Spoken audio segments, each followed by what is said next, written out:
Hola, buenas tardes. Mi nombre es Marilena Castelán Barrios. Soy estudiante de la Universidad Virtual del Estado de Guanajuato con matrícula 240000841. Actualmente estoy cursando el módulo Derecho Procesal Penal. Este es el reto 1 que lleva por nombre: ¿cuáles fueron los antecedentes latinoamericanos de la reforma constitucional mexicana? El día de hoy, 3 de octubre del 2025, realizaré el siguiente video. El libro nos habla de tres secciones, siendo la primera sección la que toca el concepto de difusión desde la periferia y explica los subtipos, es decir, el cómo, por qué y cómo ocurre. En cuanto a la segunda sección, va a ubicar las reformas procesales penales dentro de la historia del proceso penal latinoamericano, describiendo los orígenes intelectuales y el contenido de las reformas, incluyendo la explicación de los principales factores detrás de las reformas. Además, explica el concepto de red de expertos activistas y describe cómo difiere de las tres principales categorías teóricas existentes sobre redes.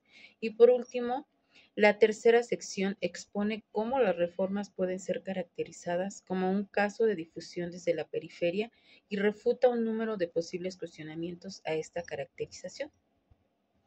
Es importante señalar que en este trabajo hay que distinguir entre los términos inquisitivo y acusatorio, debido a que han sido usados con muchos fines y en múltiples sentidos. Por ello, cuando hablamos de acusatorio, nos referimos a los procesos penales orales y públicos, que se distinguen entre las funciones de investigación y juzgamiento, y proveen al Ministerio Fiscal, a la víctima y al imputado de un número de mecanismos para resolver el caso sin tener que ir a juicio, incluyendo los derechos para el imputado, participación popular en el juzgamiento del caso y permite que la víctima tenga un rol más importante en el proceso penal. En cambio, el inquisitivo se refiere a los procesos penales que presentan los rasgos opuestos. En la difusión desde la periferia, vamos a ver que la mayoría de las descripciones y de las teorías sobre cambios legales y la difusión de leyes, normas y políticas públicas a través de países que resaltan dos modos diferentes mediante los cuales la difusión puede ocurrir.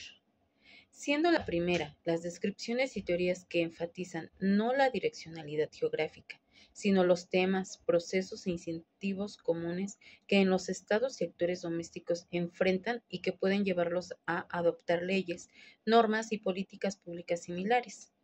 Por ello, la teoría evolutiva, el funcionalismo y la teoría liberal de las relaciones internacionales enfatizan la idea que los estados pueden adoptar leyes, normas y políticas públicas similares en respuestas a problemas, procesos políticos y sociales, o estímulos externos similares. Y la segunda son las descripciones y teorías que enfatizan la direccionalidad geográfica y señalan que las leyes, normas y políticas públicas se difunden desde los países centrales a otros países centrales o periféricos.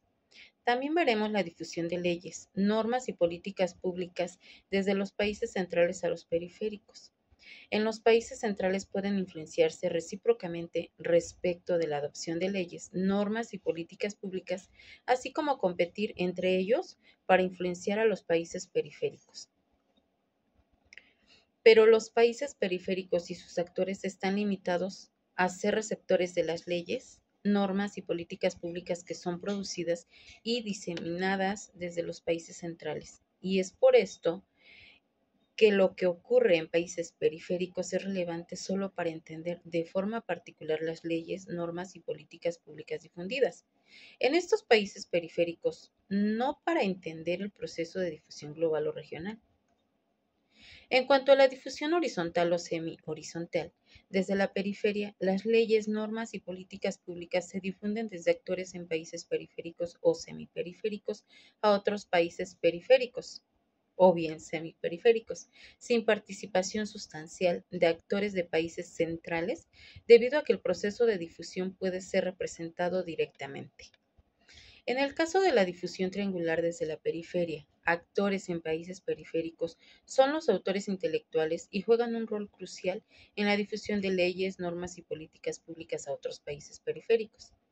Pero actores de países centrales también juegan un rol crucial en el proceso de difusión, ya que en este caso los actores de países periféricos establecen alianzas con actores de países centrales, convenciéndolos de las virtudes de una reforma en donde actores de los países centrales traen entonces su promoción, presión y recursos a otros países periféricos o semiperiféricos para avanzar las reformas. El autor hace referencia cuando afirma que las reformas en materia de justicia penal se difundieron desde la periferia, cuando explica cómo las leyes, las normas y las políticas públicas normalmente parten del centro a la periferia, es decir, de los países desarrollados o países en desarrollo, de occidente a oriente o del norte al sur como resultado exclusivo de las dinámicas domésticas de los países adoptantes. Podemos manifestar que en la difusión desde la periferia las leyes, normas y políticas públicas se esparcen desde países periféricos a países centrales o a otros países periféricos. Por ello, lo que llaman la ola de reformas procesales penales latinoamericanas no es contrario a los modelos existentes, ya que constituyen la base para un nuevo modelo teórico. ¿Qué es lo que distingue a los códigos inquisitivos? Aquí el proceso penal fue dividido en dos fases principales: la fase de investigación preliminar y la fase de juzgamiento y determinación de la pena, siendo ambas fases escritas, ya que su columna vertebral era el expediente que la policía y el juez de instrucción reunían, donde el expediente documentaba toda la actividad procesal desde el comienzo del proceso. Las pruebas que comprendían las declaraciones testimoniales, pericias, registros, secuestros, etc., que el juez evaluaba en la fase de juzgamiento. Finalmente, el mismo juez estaba a cargo de las fases de investigación preliminar y juzgamiento. La fase de juzgamiento era de naturaleza más acusatoria. Había un fiscal que debía formular la acusación contra el imputado. El imputado y su defensor tenían pleno acceso al expediente y podían requerir la recolección de prueba en esta fase. Esta fase de juzgamiento también era muy inquisitiva, ya que era predominantemente escrita, secreta para la ciudadanía y no incluía un jurado. Los códigos acusatorios. Se trata de un fenómeno complejo que incluye múltiples causas o un grupo de factores que ha contribuido a la ola de reformas, problemas que se volvieron importantes en los años 1980 y 1990, que abriendo ventanas para nuevas políticas públicas. ¿Cómo influyeron los actores internacionales en la formación y expansión de la red de activistas y reformadores en América Latina? Es importante señalar que, derivado de reformas internas en Argentina durante las jornadas del Instituto Iberoamericano del Derecho Procesal, se identificaron dentro del Código de Córdoba de 1939 como el modelo de ser seguido para un Código Procesal Penal moderno para la región, adoptándolo Costa Rica en su nuevo Código Procesal en 1973 y en 1980. Estos actores internacionales, desde sus principios, han tenido un impacto importante en la formación y expansión de la red de activistas.